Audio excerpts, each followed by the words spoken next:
जियो true ने आज अपनी 5G सेवा का लॉन्चिंग की है शिमला में, हमीरपुर में। बड़ी खुशी की बात है क्योंकि हमारा जो अगला बजट है वो सब टेक्नोलॉजी बेस्ड आने वाला है। मैंने इनसे अनुरोध किया है कि आप डिस्ट्रिक्ट हेडक्वार्टर्स हमारे तुरंत प्रभाव से अगर जोड़ोगे और आगे वाले समय में हमारी कई चीज़ों में डिजिटाइजेशन की तरफ हम जाने वाले हैं तो हमको उसका ज़्यादा फायदा होगा। हेल्थ में हम चाहते हैं, एजुकेशन में चाहते हैं, एग्रीकल्चर में चाहते हैं, बागवानी में हम चाहते हैं।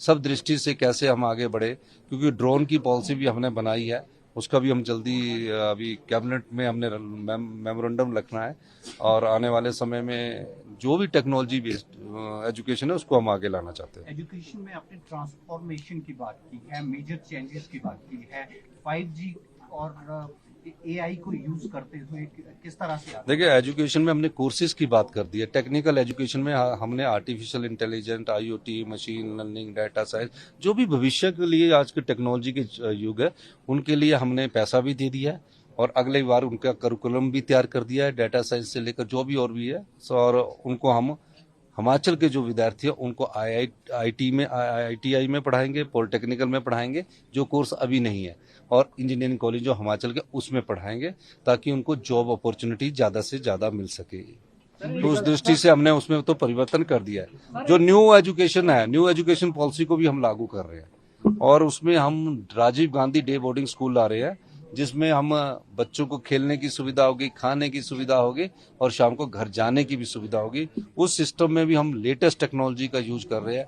ये सारी टेक्नोलॉजी हम जो हमें अच्छी सुविधा उपलब्ध कराएगा उनसे हम लेंगे। सीमेंट विवाद को लेकर कोई आपकी अभी एक और होनी है? नहीं, सीमेंट प्लांट को लेकर अभी हर्षवर्धन चौहान जी और जो वहाँ के लोकल MLA वो बैठक कर रहे हैं सीमेंट इंडस्ट्री से। मैंने कहा कि इस जो है इसको अब खत्म करने का समय है, अब इसमें फैसला करवाइए। तो आज देखते क्या फैसला होगा और हम चाहते हैं कि जल्दी से जल्दी इसमें फैसला हो। दोनों पार्टियों को नुकसान हो रहा है, सरकार को भी नुकसान हो रहा है, तो इस दृष्टिकोण से हम देख रहे हैं। और मेरे को लगता है कि अभी मैं तो यहाँ आ गया था जियो के, मैंने जाना था, लेकिन अब उनकी बैठक के बाद मैं उनसे फीडबैक लेके तभी आपको बताऊंगा।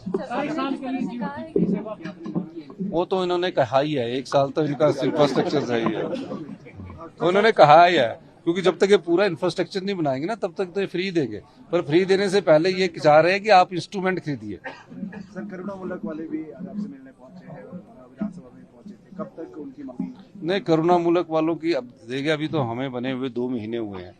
अब सारी समस्याएं पिछली सरकार की हमारे पास आ रही है, अब हमें निपटाना है।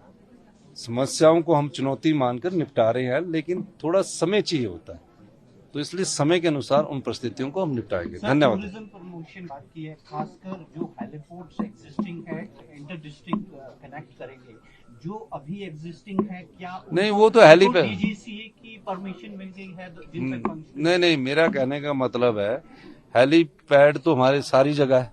हेलीपोर्ट जो है, जो उसको हम DGCA के थ्रू ही, अब जो हमने 9 डिस्ट्रिक्ट छांटे हैं वो उन्हीं से DPR बना रहे हैं ताकि हमको कोई परमिशन की ना रहे। जो संजौली वाला एक है, उस दृष्टिकोण से भी मैंने वो मैटर टेकअप किया है, लगता है कि हम उसमें कुछ आगे बढ़ेंगे। टूरिज्म में बजट में टूरिज्म पे देखिए, टूरिज्म का बजट पिछले 20 साल से 5 करोड़, 7 करोड़, 10 करोड़ हुआ करता था, और हमने टूरिज्म की तरफ ये ध्यान दिया कि टूरिस्ट आता है हमारे पहाड़ों में और आके टच एंड गो करके चला जाता है। 2 या 3 दिन से ज्यादा टूरिस्ट रुकता नहीं। तो टूरिस्ट को 7 दिन कैसे रुकवाया जाए, 5 दिन कैसे रुकवाया जाए, उसकी स्टडी चल रही है कि कैसे वो बच्चों वाला टूरिस्ट आता है, ओल्ड टूरिस्ट आता है, उस दृष्टिकोण से हम काम कर रहे हैं। बजट में उसका खुलासा होगा और हम चाहते हैं कि टूरिज्म कैपिटल जो है, जहां ज्यादा पानी होता है, पानी होना टूरिज्म के लिए बहुत जरूरी है, तो टूरिज्म कैपिटल हम अभी उसका कंसेप्ट पेपर तैयार हो रहा है। हम कांगड़ा को टूरिज्म कैपिटल बनाना चाहते हैं, उस दृष्टिकोण से हमारी सरकार के अधिकारी कार्य कर रहे हैं। जल्दी उसका कंसेप्ट पेपर आपके पास आएगा। सर, आपने नहीं, हम सेंटर के बजट पर ज्यादा डिपेंडेंट नहीं कर रहे, हम अपने ही बजट के द्वारा उसको कर रहे हैं।